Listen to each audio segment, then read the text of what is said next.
बिस्मिल्लाहिर्रहमानिर्रहीम। अस्सलाम वालेकुम वरहमतुल्लाह। Chapter 12 vector and the geometry of space. Vector की डेफिनेशन आप जानते हैं ऑलरेडी, इसको हम पढ़ेंगे भी सही आगे।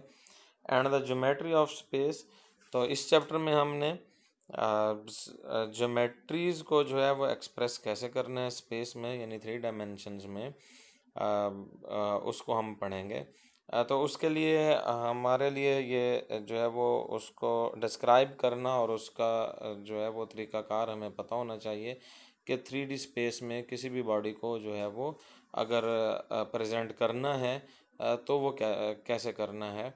तो आज हम इसका इंट्रोडक्शन पढ़ेंगे 3D स्पेस का। 2 डायमेंशंस हम ऑलरेडी जानते हैं कैलकुलस 1 से और 2 से। हमने उसमें जो है वो 2 क्वांटिटीज़ के रिलेशन, आप उसको फंक्शन का नाम दे लें, फंक्शंस को जो है वो ड्रा करना और उसकी प्रॉपर्टीज़, उसके रेट ऑफ चेंजेस, उसका मैक्सिमा मिनिमा और आगे फिर उसका इंटीग्रेशन, यानी area under the curve find करना, यानी इंटेग्रल्स को डिफ़ाइन करना और फिर इंटेग्रल की जो है वो और उनका डेरिवेटिव के दरमियान में रिलेशन। तो ये सारा हमने 2 डायमेंशनल जो है वो स्टडी किया था। तो हमारा जो रियल लाइफ है, इसमें हमारा जो वास्ता है वो 3D ऑब्जेक्ट्स के साथ पड़ता है। अगर हम अपनी बात करें तो बंदा, इंसान, दैट इज़ 3 डायमेंशन, उसके 3 डायमेंशंस हैं। इसी तरह से आप अपने कमरे में अगर देखें तो आपके पास फॉर एग्ज़ाम्पल वहाँ पे टेबल मौजूद है, तो उसकी लेंथ, विड्थ, हाइट, उसके तीनों डायमेंशंस होंगे। और अगर उसमें आप कुर्सी की बात करें, कंप्यूटर की बात करें, लैपटॉप है, पेन है, पेंसिल है, जिस चीज़ की भी आप नज़र डालेंगे, किताब है, तो वो आपको उसकी लेंथ, विड्थ और हाइट जो है वो नज़र आएगी। सिर्फ कागज़ है, अगर आप उसको इतना जो है वो थिन मान लें, थिन से मुराद पतला, कि एक डायमेंशन आप कहें कि उसका नहीं है, फॉर एग्ज़ाम्पल मोटाई उसकी नहीं है या हाइट कह लें उसको, तो लेंथ और विड्थ जो है वो उसकी मौजूद होगी, तो आप उसको 2D कह सकते हैं। लेकिन बहरहाल कागज़ भी एक तरह से 3D है, क्योंकि उसकी मोटाई कोई ना कोई होती है। तो स्टार्ट करते हैं।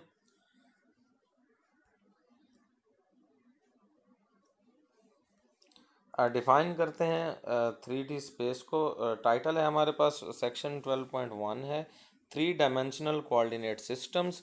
तो पहले हम ये इसको ज़रा डिफ़ाइन कर लें कि 3D स्पेस जो है वो है क्या, और फिर हम आगे फिर ऑब्जेक्ट्स के हवाले से जो है वो हम बात करेंगे और उनको मैथमेटिकली डिस्क्राइब, जितना हमारा कोर्स है, जो हमारा स्कोप है कोर्स का, उसमें हमने जो जो इसमें स्टडी करना है वो हम बताने की कोशिश करेंगे।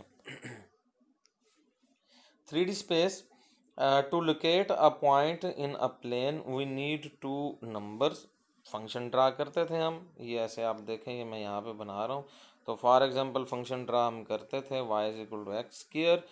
तो उसमें हमारे पास 1 के ऊपर जो है वो आउटपुट जो है वो 1 आती है, तो फिर हम x एक्सेस के लॉन्ग और y एक्सेस के लॉन्ग भी 1 यूनिट जाते थे और फिर हम वो पॉइंट लोकेट करते थे और आगे फिर हम उनको कर्व्स के ज़रिए या लाइंस के ज़रिए जो उसको जॉइन कर लेते थे। तो 2D में पॉइंट को लोकेट करने के लिए हमें दो जो है वो नंबर्स की ज़रूरत है। ये आप समझ गए होंगे, आपको मैंने ये पढ़ने के लिए दिया है ऑलरेडी, कि आप इसको पहले पढ़ें समझें, ताकि मुझे जो है वो ज़्यादा फोकस जो है वो उन बातों पे होना चाहिए जो आपको पता पहले से नहीं है, ताकि ये फ़ाइल का साइज़ जो है वो इतना ज़्यादा ना हो जाए कि फिर वो डाउनलोड एबल नहीं होती या और मसाइल आ जाते हैं।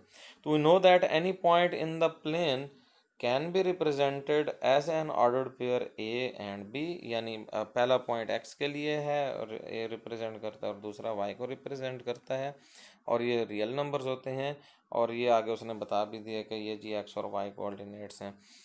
For this reason a plane is called two dimensional, ये टू डायमेंशनल है। और अगर हम जो है वो उसको किसी पॉइंट को स्पेस में अगर हम लोकेट करना चाहते हैं, फॉर एग्जांपल ये आपके पास मेज़ है और आपका ओरिजिन जो है ये सामने ओ लिखा हुआ है, ये कॉर्नर में जो है ये आपका ओरिजिन है। और आप ये जानना चाहते हैं कि ये जो टेबल है इसका ये वाला जो कोना जिसको मैंने अभी हाईलाइट किया है, इसकी जो लोकेशन है वो क्या है। तो ज़ाहिर है इसके लिए आपको यहाँ तक पहुँचना पड़ेगा। यहाँ तक पहुँचने के लिए आपको क्या करना होगा, कुछ ट्रैवल आपको करना होगा। ये वाली डायरेक्शन जिसको मैं हाईलाइट कर रहा हूँ ये एक्स डायरेक्शन है। फिर यहाँ से आपको उसके बराबर तक आना होगा, फिर आपको आना होगा इस वाई डायरेक्शन में। ये एक्स वाई आपको ये अभी मैं दिखा देता हूँ। ये दूसरी डायरेक्शन हो गई। और फिर आपको जो है ये हाइट की तरफ आना पड़ेगा। तो ये जितना ट्रैवल आपने एक्स एक्सेस के अलोंग किया ये एक्स कंपोनेंट है, जितना वाई एक्सेस के अलोंग ट्रैवल किया ये वाई कंपोनेंट है, और जितना आपने जी एक्सेस के अलोंग जो है वो ट्रैवल किया है वो जी कंपोनेंट है। ये अब आपके सामने नज़र आ रहा है, ये एक्स एक्सेस है, ये वाई एक्सेस है और ये जी एक्सेस है। और ये पॉइंट को लोकेट करने का तरीका ये उसने यहाँ पे आगे एक जगह पे बताया भी है। अगरचे वो बाद में आ रहा है, लेकिन चले हमने बात शुरू कर दी हुई है तो हम उसको पहले कर लेते हैं। ये एक स्पेस में पॉइंट है, तो यहाँ तक पहुँचने के लिए आपको क्या करना होगा, पहले आपको एक्स डायरेक्शन में आए और फिर आप वाई डायरेक्शन में आए, और जब उस पॉइंट के नीचे पहुँच जाएं तो फिर वर्टिकल डायरेक्शन में, यानी मैं आसमान की तरफ की बात कर रहा हूँ, आप उस तरफ चले जाएं तो आप इस पॉइंट पी और इसके कोऑर्डिनेट्स हैं ए बी सी, इस तक आप पहुँच जाएंगे।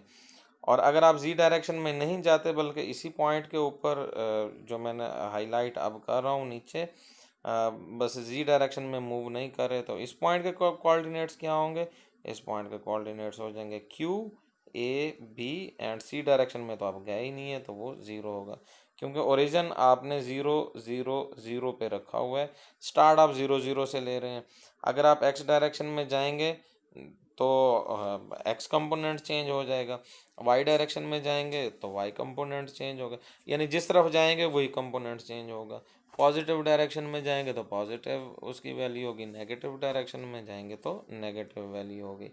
तो ये अब अंडरस्टैंडिंग आपने जो है वो इसकी विजुअलाइजेशन जो है वो 3D की, ये आपने खुद बनानी है अपने कमरे में। आप एक कोने को जो बॉटम में है उसको आप ओरिजिन मान लें, और आप एक को एक्स एक्सेस कह दें पॉजिटिव, एक एज को जो नीचे आपके राइट साइड पे जो जा रहा हो उसको आप जो है वो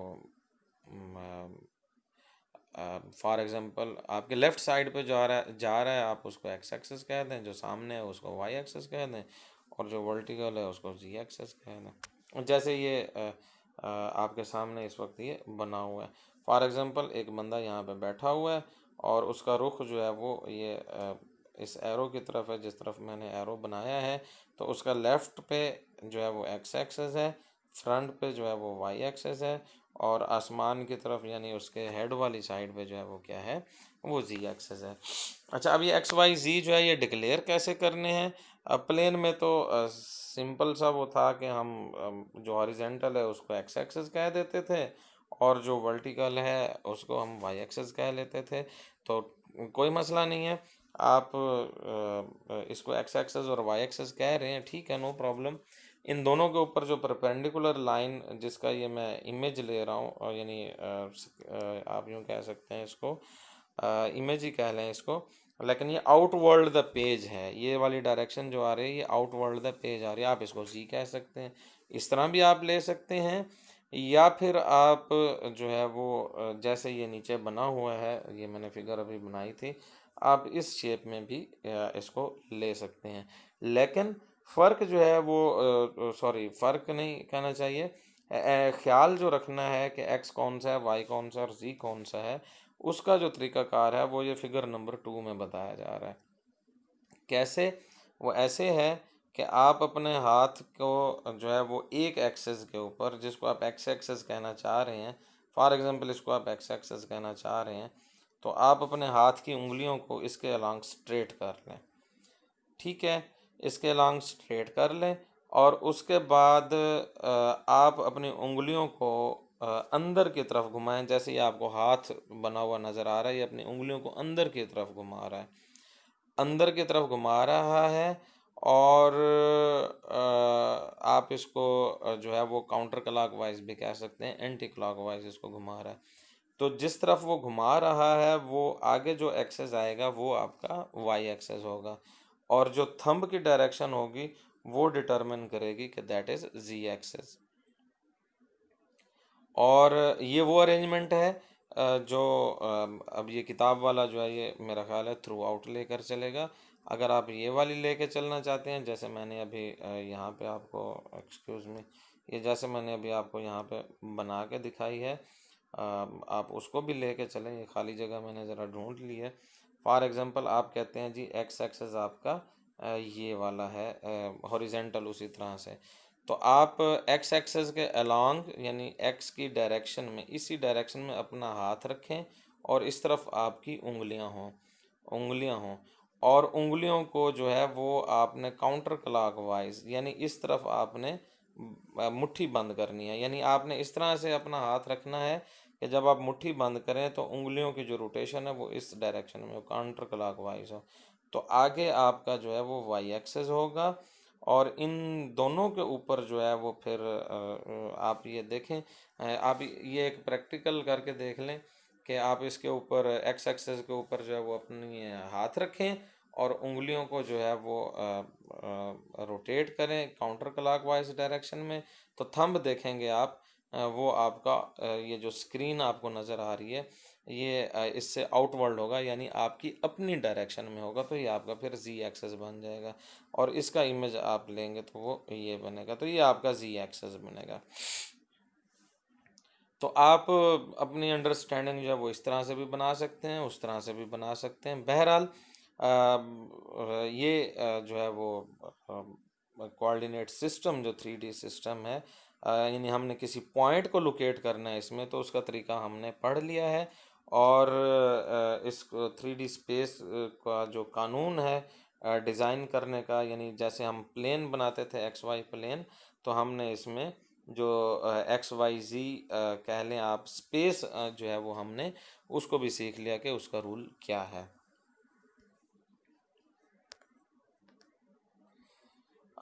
इसको आप देखें फिगर नंबर 3 को। इसमें जो है वो एक ये रूम बनाने की वो कोशिश कर रहा है और इसमें जो है वो एक लेफ़्ट वॉल है, एक ये इसको उसने राइट वॉल का नाम दे दिया है। यानी लेफ़्ट वॉल से मुराद ये इसको मैं सर्कल कर रहा हूँ। लेफ़्ट वॉल में मैंने सर्कल बना दिया, ये राइट वॉल में सर्कल बना दिया और ये मैंने फ्लोर पे सर्कल बना दिया है। तो ये 3 प्लेन्स हैं।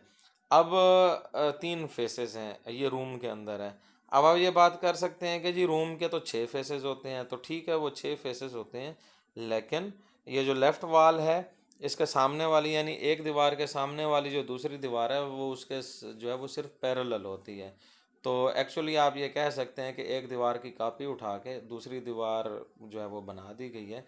तो actually they are both same walls या सेम प्लेन्स, सिर्फ उनकी जो लोकेशन है वो डिफरेंट हो जाएगी। तो कोऑर्डिनेट स्पेस जो है वो आपका यही होगा जो इस वक्त ये सामने नज़र आ रहा है। बाकी जो 3 हैं, 2 दीवारें हैं और एक छत है, वो क्या हैं, वो इन्हीं से ही जनरेट हो रही हैं। वो आगे जाके जहाँ पे वो चीज़ें आएंगी उनका कि हमने उनको जो है वो डिफ़ाइन कैसे करना है, पैरेलल प्लेन की अगर हम बात कर रहे हैं या प्लेन को डिफ़ाइन कैसे करना है, तो जब वहाँ पे हम पहुँचेंगे तो फिर ये चीज़ें फर्दर क्लियर हो जाएंगी।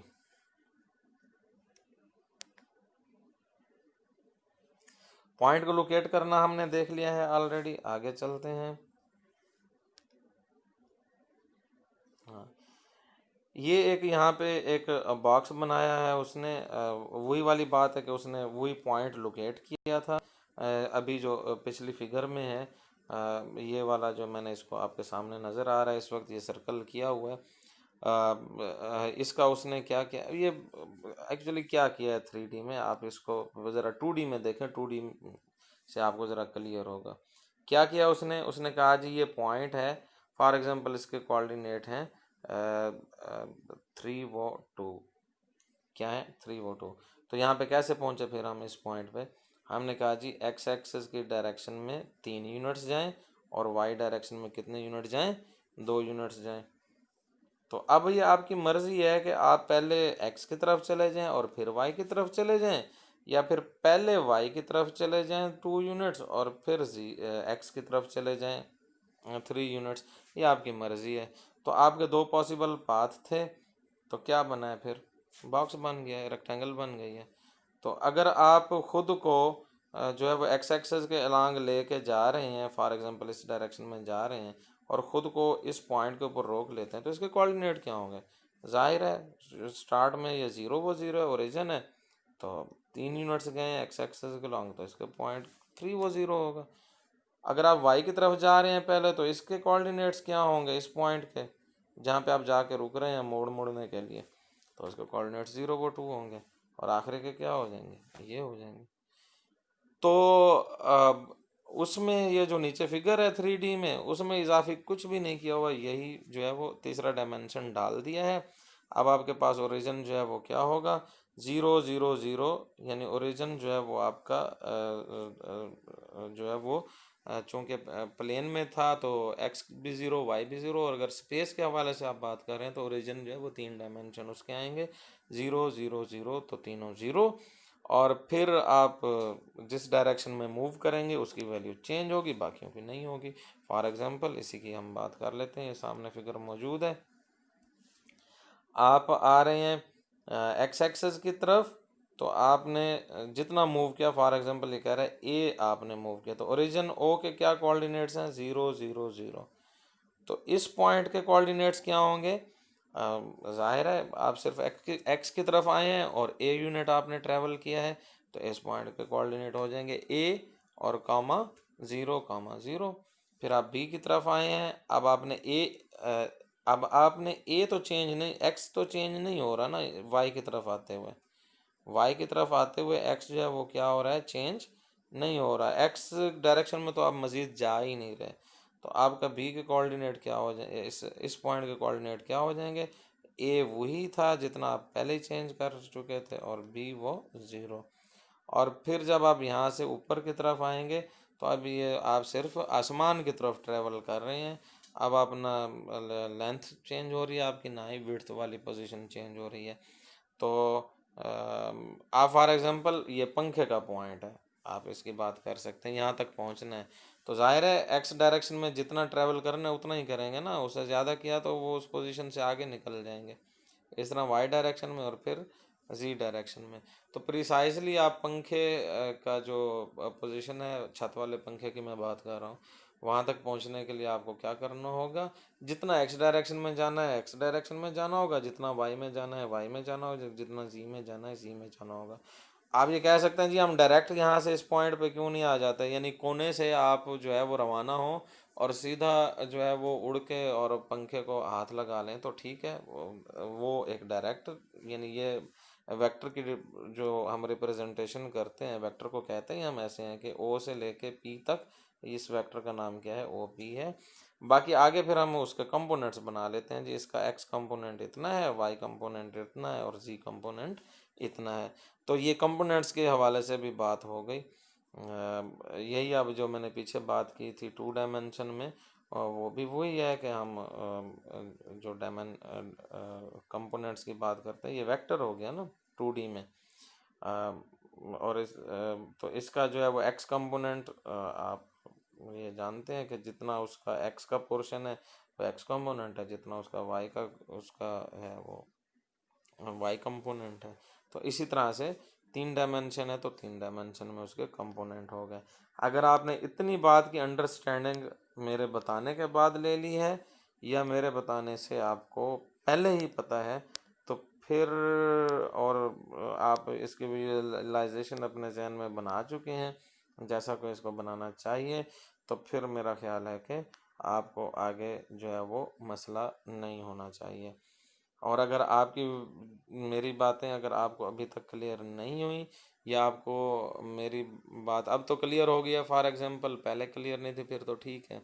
और अगर क्लियर नहीं हुई तो आप ये मुझसे आप पूछेंगे, क्योंकि यहीं से ही जो है वो बेस बनेगी। बुनियादी चीज़ ये है, अगर यहाँ पे कोई कन्फ्यूजन रह गई तो अगली बातें, चूँकि आगे फिर हम ये बार बार ये नहीं बताएंगे कि ये ऐसे है या ऐसे है, या जहाँ ज़रूरत होगी वहाँ बताएंगे भी सही। तो यहाँ पे कोई खामी इस 3D सिस्टम को, कोऑर्डिनेट सिस्टम को समझने में रह गई तो फिर बाद में जो है वो तंगी होगी।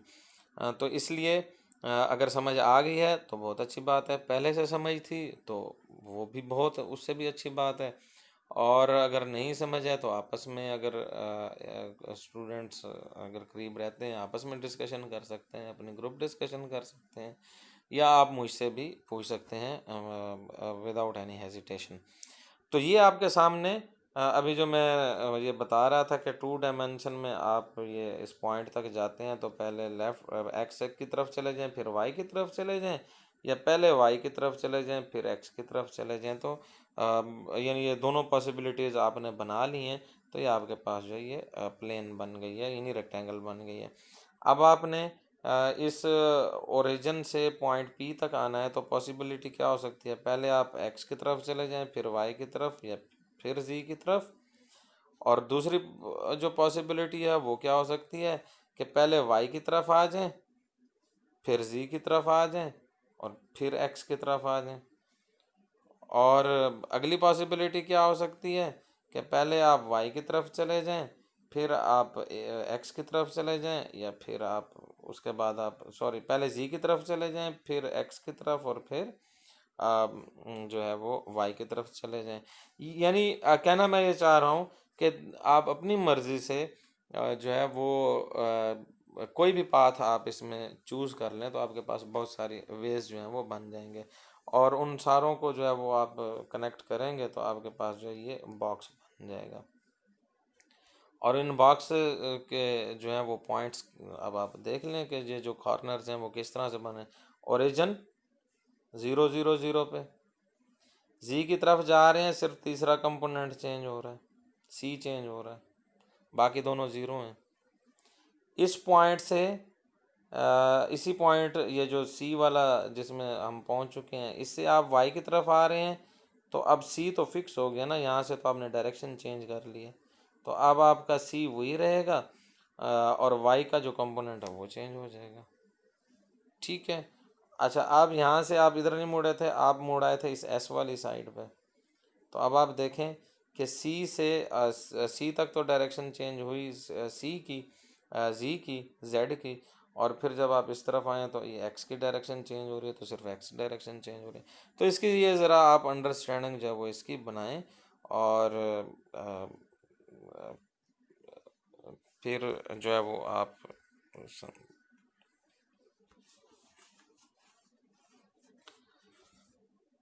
ताकि अगली बातें जो हैं वो हम उनको देख सकें। इसी तरह से ये फिगर अगली जो है फिगर नंबर 6, इसमें एक और पॉइंट लिया है, ये नेगेटिव साइड पे है। कुछ पोर्शन ये वाई का जो कंपोनेंट है वाई की पॉजिटिव डायरेक्शन है, जी के ऊपर वाली साइड पे पॉजिटिव है, ऊपर नहीं जा रहा बल्कि नीचे की तरफ आ रहा है। ये पॉइंट क्या है, जी डायरेक्शन में नेगेटिव डायरेक्शन में है। और एक्स की भी जो है ये नेगेटिव डायरेक्शन में यानी परली साइड पे है, तो इसलिए इसका एक्स और जी डायरेक्शन नेगेटिव होंगे, और वाई कंपोनेंट इसका क्या है, पॉजिटिव होगा। इसी तरह से एक और अरेंजमेंट लिया है, इसको आप ये खुद देखें।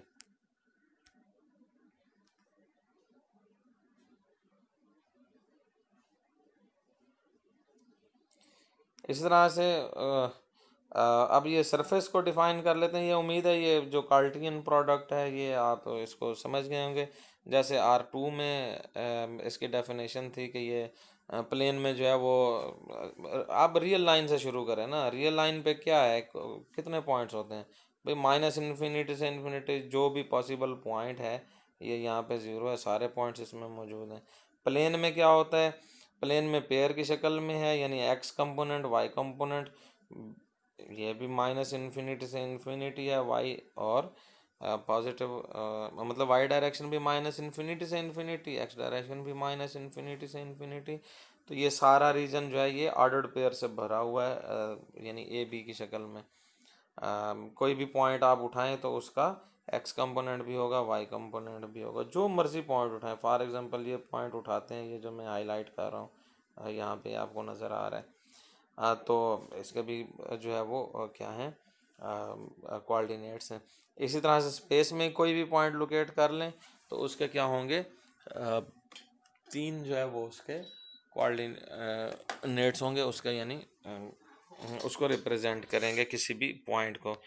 तो तीसरा डायमेंशन भी फिर जी भी क्या हो जाएगा, माइनस इन्फिनिटी से इन्फिनिटी हो जाएगा।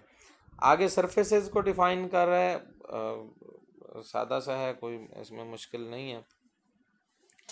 In two-dimensional analytic geometry, the graph of an equation involve x and y as a curve in R2. In three-dimension analytic geometry, an equation in x, y and z represent a surface in R3। यानी आपके पास जो है वो curve बनता है ये इस तरह से, अगर आप एक्स वाई प्लेन में, वो कह रहा है कि आप अगर कोई बात कर रहे हैं, फॉर एग्जांपल पैराबोला है, तो आपके पास ये कर्व बनता है 2D में। और 3D में अगर आपके पास जो है वो एक्स वाई जी तीनों पैरामीटर्स हैं, तो उसमें जो रिलेशन है वो ग्राफ बन सकते हैं, वो सरफेसेस हो सकती हैं। और वो सरफेसेस किस तरह से हो सकते हैं, फॉर एग्जांपल वो इस जो है वो पैराबोलाइड टाइप जो है वो हो सकती हैं। फॉर एग्जांपल इसको मैं ये बनाता हूँ, और ये आपके पास जो है वो एक प्याला नुमा सा ये जो है वो बन गया है। अब आप एक प्याले को समझ लें, फॉर एग्जांपल प्याला है तो उसके कितने डायमेंशन है, 3 डायमेंशन है।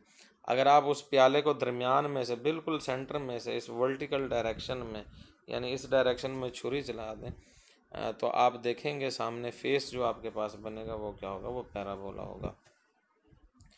तो ये पैराबोलाइड जो है वो फिर उसको कहा जाता है। बहरहाल ये आगे आएंगी चीज़ें, अभी इसको हम जो है वो सिर्फ चूँकि डिफाइन कर रहे हैं, तो अभी आप इसी को देख लें। In two dimensional analytic geometry the graph of, हाँ इसको पढ़ लिया हमने। अब एक एग्जांपल है, what surface in R cube R represented by the following equation. सबसे पहले तो मैं आपसे ये पूछूंगा कि आप 2 डायमेंशन में बताएं। ज़ाहिर है मैं पूछूंगा तो आप जवाब नहीं दे पाएंगे, क्योंकि इस वक्त आप जो है वो नहीं बोल सकते। फॉर एग्जांपल मैं कहता हूँ कि x इज इक्वल टू जो 3 है ये क्या है, तो आप कहेंगे जी ये 3 पोजीशन पे चले जाएं और ये वर्टिकल लाइन जो ये बन रही है ये इसकी इक्वेशन है। ठीक है, यही कहेंगे। इसके कोऑर्डिनेट्स क्या होंगे, 3 0 और सॉरी 2D है तो 3 0 0। अब अगर आप एक तीसरा डायमेंशन जनरेट कर देते हैं, तो आप यूं समझें कि ये जो लाइन आपने बनाई है इसको अपनी तरफ खींच लें। तो ये जो लाइन खींचेंगे, स्वीप जो ये रीजन होगा, तो ये क्या रीजन स्वीप होगा, ये प्लेन होगा। अब ये कैसे है, ये एक्स इज इक्वल टू 3 अगर 3D में है तो ये प्लेन की इक्वेशन है। कौन सी प्लेन की, जो कि एक्स इज इक्वल टू 3 के ऊपर है। और 2D में है तो ये लाइन की इक्वेशन है। अब ये कैसे है, अब हम ये चलते हैं आगे, एक फिगर है वहाँ पे हम देखते हैं। ये देखें, उसने सवाल पूछा है कि जी इज इक्वल टू 3 का क्या मतलब है 3D में। तो 3D में देखें जी इज इक्वल टू 3 का क्या मतलब है। ओरिजिन कहाँ पे है, 0 0 0 पे। जी इज इक्वल टू 3 का क्या मतलब है कि जी डायरेक्शन में 3 यूनिट चले जाओ, बस, बाकी कहीं नहीं जाना।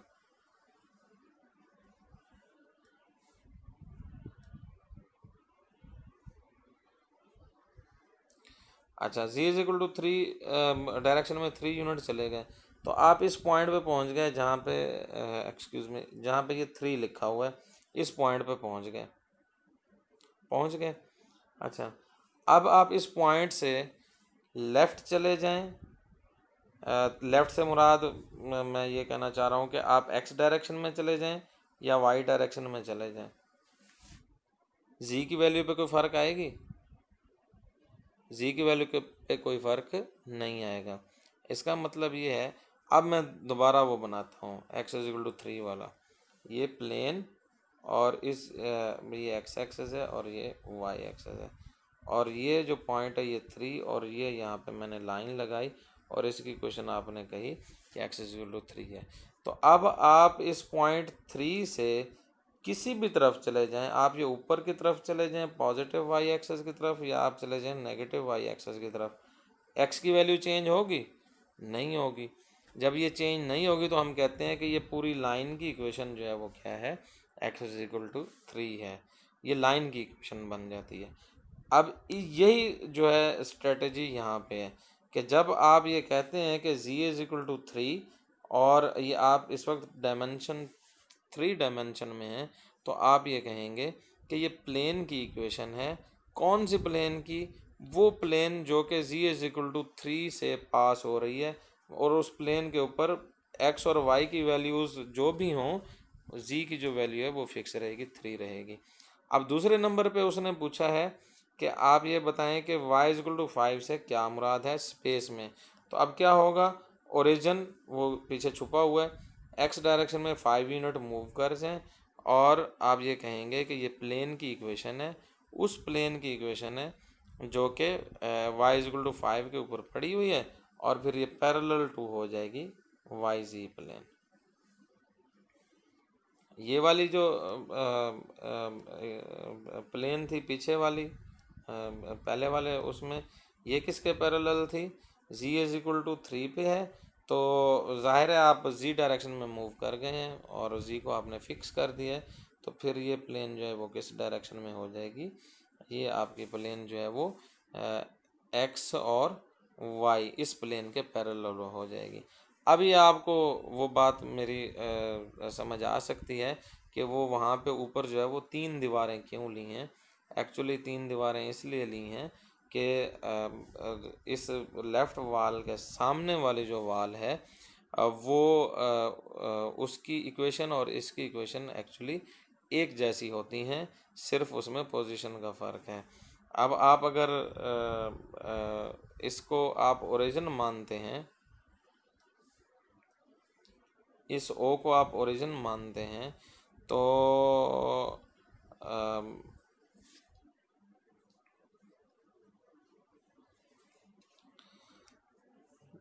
चलें इसको बाद में जहाँ पे आएगा वहाँ पे देखेंगे।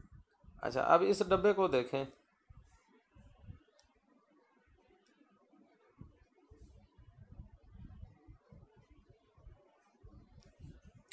नहीं, इसको भी ना देखें, आगे चलें। अब ये देखें, ये 2D में उसने ये बताया है कि 2D में y इज इक्वल टू 5 का क्या मतलब था। 2D में y इज इक्वल टू 5 का ये मतलब था कि आप y डायरेक्शन में 5 यूनिट चले जाएं और वहाँ पे जाके लाइन लगा दें। और 3D में क्या है? 3D में ये है कि वहाँ पे आप वो लाइन एक डायमेंशन लाइन होता है ना, आप लाइन जो है वो 1 डायमेंशन होती है, तो दूसरा डायमेंशन डालेंगे तो वो क्या बन जाएगा? पेपर बन जाएगा, प्लेन बन जाएगी। जैसे हम कहते हैं रियल लाइन, ये रियल लाइन है आर माइनस इन्फिनिटी से इन्फिनिटी, तो फिर दूसरा डायमेंशन डालते हैं तो ये प्लेन बन जाता है। ये प्लेन बन जाता है तो फिर हम इसको कागज़ का नाम दे सकते हैं। ठीक है, ये रियल लाइन और ये क्या है, और ये फिर प्लेन बन गई। इसी तरह से तीसरे डायमेंशन डालेंगे तो वो स्पेस बन जाएगी। आगे है which points x y z satisfy the equation. अब ये देखें, ये क्या है, किस चीज़ की इक्वेशन है? ये सर्कल की इक्वेशन है। कौन से सर्कल की इक्वेशन है? ज़ाहिर है हम ये बनाते होते हैं, हम इसको कहते हैं कि ये जी एक्स वाई प्लेन वाला सर्कल है। कौन से वाला प्लेन वाला सर्कल है?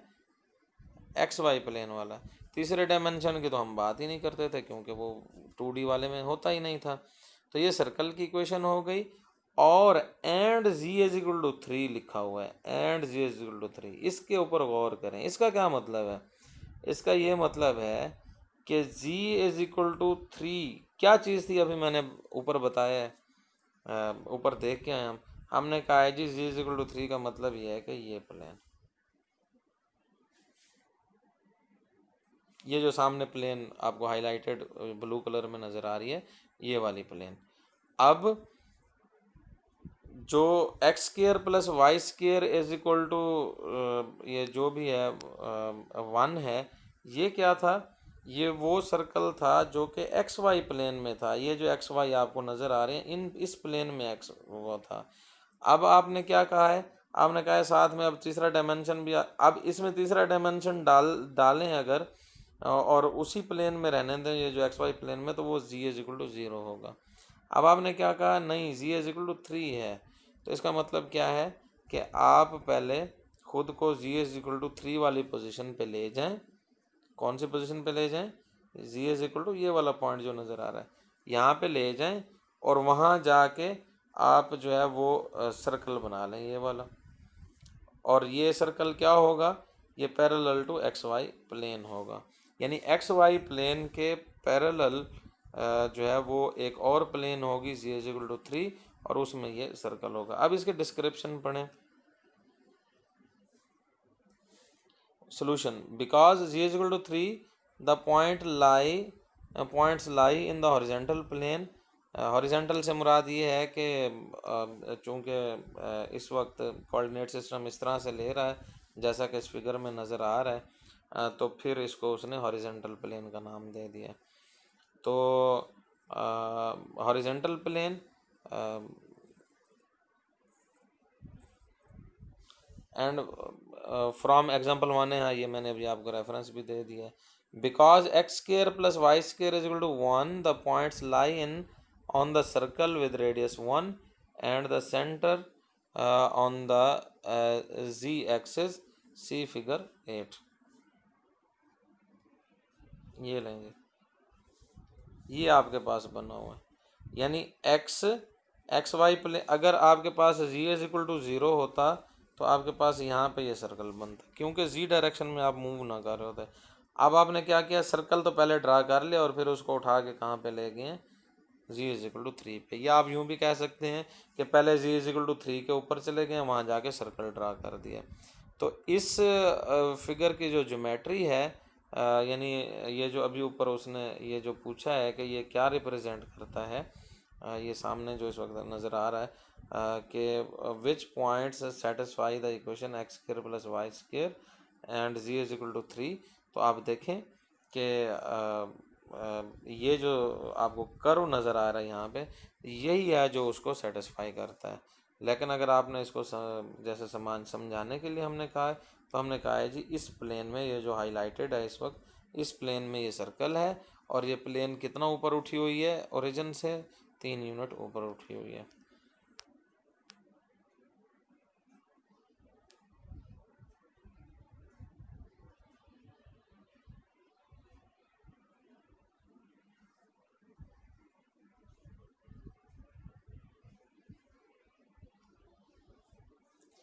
गिवन दैट एक्स स्क्र, अब अच्छा बी पार्ट भी है इसका। वो कहता है what does the equation x square plus y square is equal to 1 represent as a surface in R cube. अब उसने जी स्पेसिफाई नहीं किया, जी इज इक्वल टू 3 था ना पहले, अब जी स्पेसिफाई नहीं किया। इसका मतलब ये है कि जी अब स्पेसिफाई नहीं किया तो इसकी सारी वैल्यूज़ हैं, तो जी जो है वो फिर कहाँ से कहाँ तक जो हो जाएगा, माइनस इन्फिनिटी से प्लस इन्फिनिटी। तो जी की जो है ये फिर सारी वैल्यूज़ आ जाएंगी। तो जी की जब सारी वैल्यूज़ आएंगी तो फिर ये आप देखें कि ये सर्कल के ऊपर सर्कल, ऐसे ऐसे ऐसे आप समझें कि सर्कल के ऊपर सर्कल रखा हुआ है, क्योंकि ये एक सर्कल बना हुआ है, ये जी की एक वैल्यू के लिए है। कौन सी value, z is equal to 3 के लिए। अब चूंकि जी जो है वो माइनस इन्फिनिटी से इन्फिनिटी है, तो इसका मतलब ये है कि जी की हर वैल्यू के लिए ऐसा एक सर्कल बना दो, तो वो इसके साथ जो है वो सारे क्या होंगे, अटैच होते जाएंगे। तो ये ऊपर नीचे एक दूसरे के ऊपर नीचे आप रखते जाएंगे, तो आपके पास ये हॉलो सिलेंडर बनेगा, यानी एक रिंग बना था पहले, तो अब ये एक दूसरे के ऊपर रखते जाएं तो ये आपके पास जो है वो, आप इसको यूँ समझ सकते हैं कि ये एक दूसरे के ऊपर जो है वो इनफाइनाइट मैनी रिंग्स रखे हुए हैं। तो ये जी डायरेक्शन में भी इन्फिनिटी की तरफ है और माइनस जी डायरेक्शन में भी इन्फिनिटी तक है।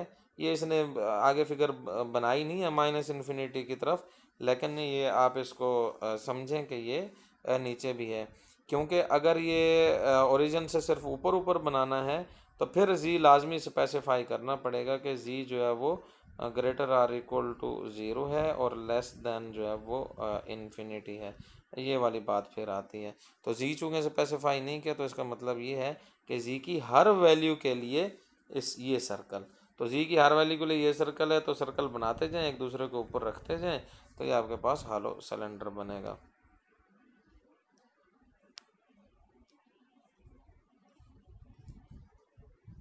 डिस्टेंस एंड स्फीयर्स, डिस्टेंस ये उसी तरह से डिस्टेंस फार्मूले की बात है कि जैसे आप 2D में आप कैलकुलेट करते थे डिस्टेंस, तो अब आपका जो है वो तीसरा डायमेंशन भी इसमें ऐड हो जाएगा।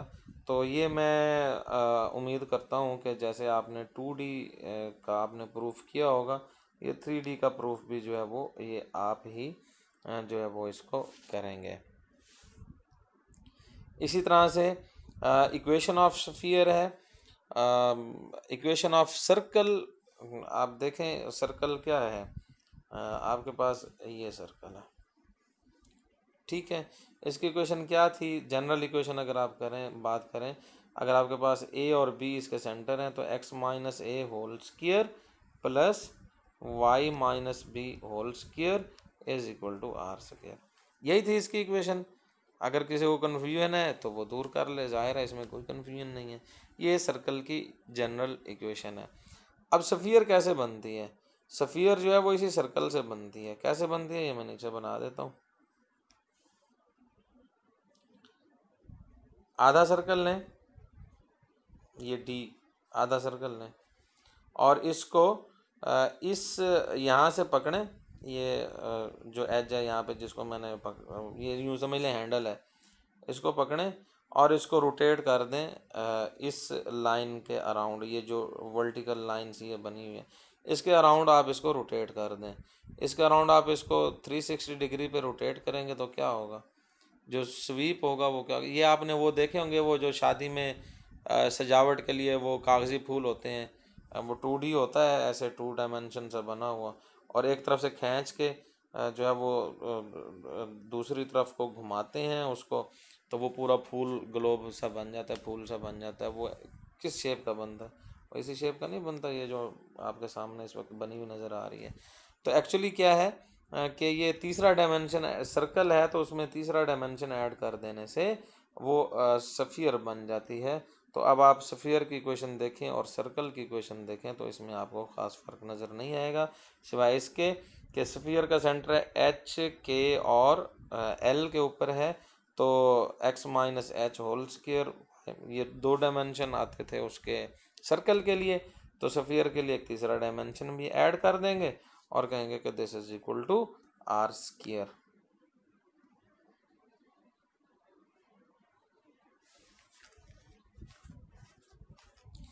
अच्छा, अब ये आपके सामने ये फिगर नज़र आ रही है, ये क्या है, ये आपके पास सफ़ियर ही है, आधी काटी हुई है,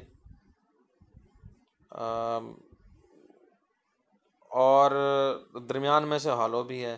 तो अब आप इसमें ये सिर्फ इसमें आपने ये डोमेन बताना है कि इसने कौन कौन सा रीजन जो है वो ऑक्यूपाई किया हुआ है। सबसे पहले क्या है कि आप देखें कि ये आधा सफ़ियर है और अंदर आप यूँ समझ लें कि वो भी सफ़ियर था और वो सफ़ियर की जगह हॉलो हुई हुई है, खाली हुई हुई है। आप यूँ समझें कि जैसे एक तरबूज है वो आधा कटा हुआ है और उसके अंदर से आपने उसी शेप का जो है फर्दर हॉलो कर दिया। तो आप ये कह सकते हैं कि ये इक्वेशन ऑफ सफ़ियर है। आप इसमें आर इसका रेडियस जो है वो मेजर कर लें। फॉर एग्जांपल इसका रेडियस जो है वो आर, उसने रेडियस बताया है 4, 4 स्क्वायर 2 का स्क्वायर है। यहाँ पे ये बताया है, ये ऊपर जाते हैं क्वेश्चन में, वो कहता है व्हाट रीजन चलें, हम रिवर्स आ रहा था तो जो एग्जांपल है उसी को देखें। What region in R cube is represented by the following inequalities. तो देखें जी इज नेगेटिव या ज़ीरो है, तो इसका मतलब ये है कि पॉजिटिव डायरेक्शन में तो इसका कुछ नहीं होगा। तो देखें पॉजिटिव डायरेक्शन में कुछ भी नहीं है, सारा जो है वो जी की नेगेटिव डायरेक्शन में, ओरिजिन से नीचे नीचे है जी, क्योंकि जी नीचे की तरफ है ना नेगेटिव, तो नेगेटिव हो गया। और उसके बाद उसने क्या कहा है, उसने कहा है कि ये रीजन जो है वो है x square plus y square plus z square is less or equal to 4। आप पहले जो है ना ये लेस आर इक्वल टू ये वाला पोर्शन ज़रा भूल जाएं, इस पोर्शन को हम समझे है ही नहीं। ये क्या है, अगर जी भी हटा देते तो ये क्या है, इक्वेशन ऑफ सर्कल नहीं है। X square plus y square is equal to, अगर आप 4 कर दें तो ये इक्वेशन ऑफ सर्कल है जिसका रेडियस 2 है। और अगर आप यहाँ पे less than or equal to कर देते हैं तो इसका मतलब ये है कि दरमियान वाले पॉइंट्स भी आ गए, डिस्क बन जाती है, यानी सर्कल भी है और दरमियान वाले पॉइंट्स भी सारे हैं, यानी डिस्क है, पूरा रीजन है। और अगर आपने तीसरा डायमेंशन डाल दिया है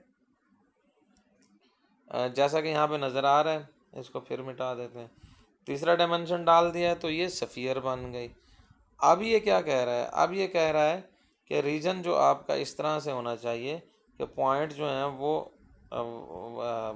1 से बड़े हैं, और जो है यानी इक्वेशन इस तरह से है, यानी आप इसको यूँ कह सकते हैं कि R1 का square is less than or equal to x square, यानी इसको R1 का स्क्वायर कह लें और इसको R2 का स्क्वायर कह लें।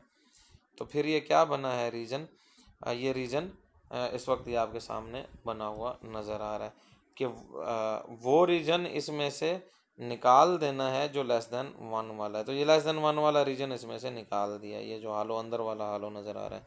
बाकी सारा रीजन वो आपका जो है वो इस इक्वेशन से बन रहा है। चलें, एक्सरसाइज आ गई है। एक्सरसाइज में आपने क्वेश्चन कौन कौन से करने हैं।